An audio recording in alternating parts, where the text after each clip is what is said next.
Κυρίες και κύριοι, η ελληνική οικονομία εξακολουθεί να βρίσκεται στο επίκεντρο των αγορών, με τους Έλληνες και τους ξένους αναλυτές να έχουν επικεντρώσει το ενδιαφέρον τους σε δύο σημεία. Το πρώτο αφορά στην πορεία εκτέλεσης των μέτρων που προβλέπονται στο μνημόνιο και το δεύτερο αφορά στην αποκλιμάκωση του δημοσίου χρέους. Μέσα σε όλα αυτά εξετάζουν και το τι γίνεται στον τραπεζικό κλάδο, πώς πρέπει να προχωρήσει η περαιτέρω συγκέντρωση έτσι όπως την έχει προαναγγείλει στην ουσία και ο Υπουργός Οικονομικών, ο κ. Παπακοσταντίνου, έτσι όπως την έχει ζητήσει και η Τρόικα, την έχουν ζητήσει οι δανειστές μας μέσω και της παρουσίας ξένων τραπεζών εδώ. Για όλα αυτά θα συνομιλήσουμε με έναν από τους κορυφαίους οικονομολόγους στις ΗΠΑ, ο κ. Aryam Vasquez. Συνομιλήσαμε μαζί του. Είναι οικονομολόγος της Wells Fargo και αντιπρόεδρος του τμήματος διαχείρισης κινδύνου και μελέτης των αγορών της μεγάλης αυτής αμερικάνικης τράπεζας. Και συνομίλησαμε με τον κύριο Βάσκες καταρχήν με βάση μια αρθογραφία του η οποία αναφερόταν στα πλεονεκτήματα του χρέους της Αργεντινής έναντι του ελληνικού. Ας δούμε λοιπόν τι μας είπε καταρχήν γι' αυτό. Well, first and foremost, I think the fundamentals in Argentina at this point are considerably more favorable than they are for Greece. Argentina is a rapidly growing economy expected to post in the upwards of 7% GDP growth this year, and around 4 to 5% GDP growth in 2011. Their fiscal situation is considerably stronger than Greece's. This is a country who will probably post a primary balance surplus this year of anywhere between 0.5 to 0.9% of GDP. They have benefited tremendously from the spike in international commodity prices and from the recovery in neighboring Brazil.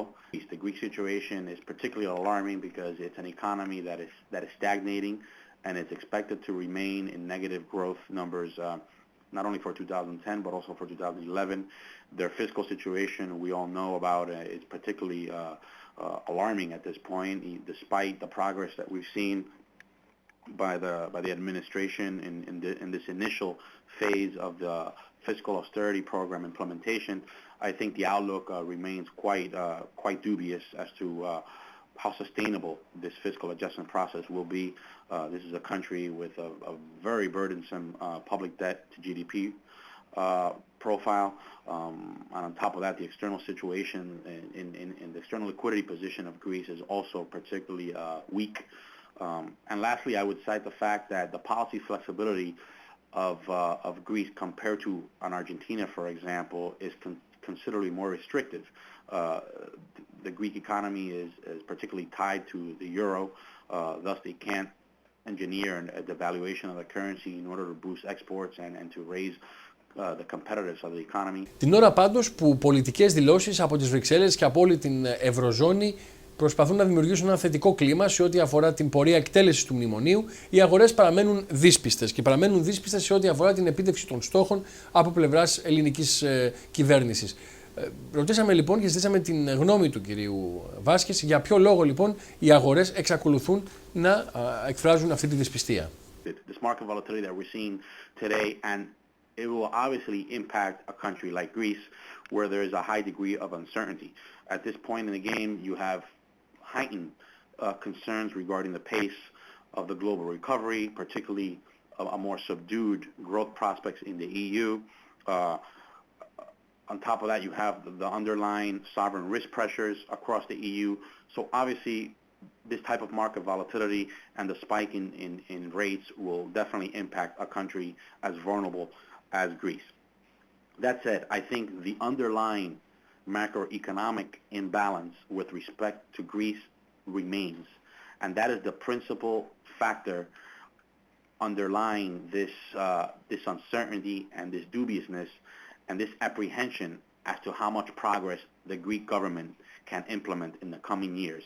So you're going to have positive comments from the IMF, the EU, the ECB, a number of functionaries across the Eurozone that Greece is progressing well, but the markets are still going to remain highly skeptical. Why is this? Well, first and foremost, Greece has a very horrible track record of prudent fiscal management. The government-led austerity program, which is apparently on course to meet the proposed 8% of GDP deficit target this year, has and will likely continue to slow the rate of a rising debt profile that we see in Greece. That said, a process of fiscal consolidation alone is unlikely to bring about a sustainable stabilization in the country's debt profile. Even if Greece continues to reduce its fiscal deficit, as is probably expected, the debt to GDP load will remain exorbitant at around 150 to 160% in the next 3 years. And this, as long as nominal GDP growth remains negative, is particularly concerning and primarily the main source of this macroeconomic imbalance. At this point, you obviously need a concerted correction in the country's public debt profile, and that would only come about as a result of sustainable, deep, and meaningful fiscal adjustment, which we sense that the governments are carrying out. But it also needs to be accompanied by positive and equally sustainable growth. And that will in turn, once you have these two functions, that will in turn bring about less vulnerability for in the Greek markets, and we'll probably see a reduction in rates reflecting this lower uncertainty. But like I said, as long as nominal GDP remains negative, it's going to be very, very difficult to bring about a stabilization in the public debt profile, and thus we'll continue to have gross uncertainty with regards to the government's ability to engineer this fiscal adjustment program. Υπό αυτές λοιπόν τις συνθήκες, το ερώτημα το οποίο έχουμε απευθύνει και απευθύνουμε σε όλους τους αναλυτές: θα χρειαστεί η χώρα μας ακόμα ένα πακέτο μετά την ολοκλήρωση της εκταμείευσης των 110 δις? I don't know if conditions will lead to that. Hopefully the market, as long as the market stays honest to Greece and really has some confidence, which at this point is becoming increasingly uncertain, and there is much vulnerability with that respect. But as long as the markets don't push Greece to that, I think the Greeks will be able to maintain this fiscal adjustment process without resorting to more money from the IMF or possibly a haircut or a debt restructuring at this point. It really all depends on the markets, and as long as there's faith and confidence in the Greek government, which I think it is building, to be honest with you. I think for the most part there is a budding yet fragile confidence in the government at this point, and I don't think these manifestations in the markets are primarily Greek-related as they are more externally related.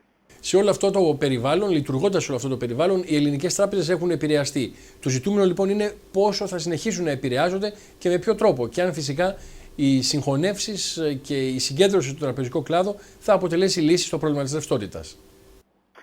That's a very good question, and I think at this point, at this stage in the game, we're already experiencing some weakness in the banking sector. Without a doubt, like again, this is a particularly difficult operating environment for banks, given the recessionary state of the economy that it will last here in 2010, for the remainder of 2010 and into 2011.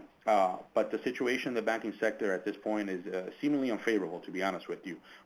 Credit extension has collapsed, as has mortgage credit and consumer credit activity.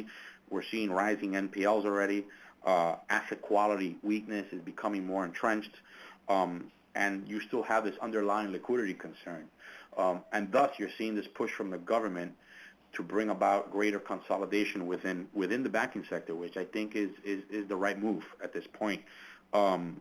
That said, I don't think these efforts to consolidate the banking sector will help address the fundamental liquidity shortages that we're seeing in the system and the underlying sovereign risk pressures across the Greek economy. But I think it is a step in the right direction, and if it is a smooth process, I think it will definitely help assuage investor sentiment regarding the overall country risk profile in Greece. Σε αυτό λοιπόν το πλαίσιο η Wells Fargo ενδιαφέρεται για κάποια ελληνική τράπεζα? At this point, our exposure for Greece, as you can imagine, is very limited.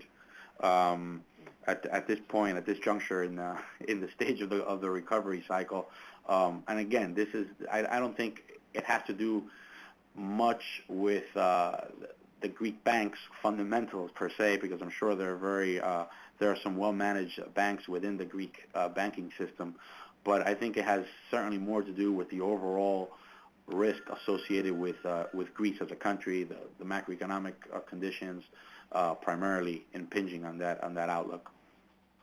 Thank you very much.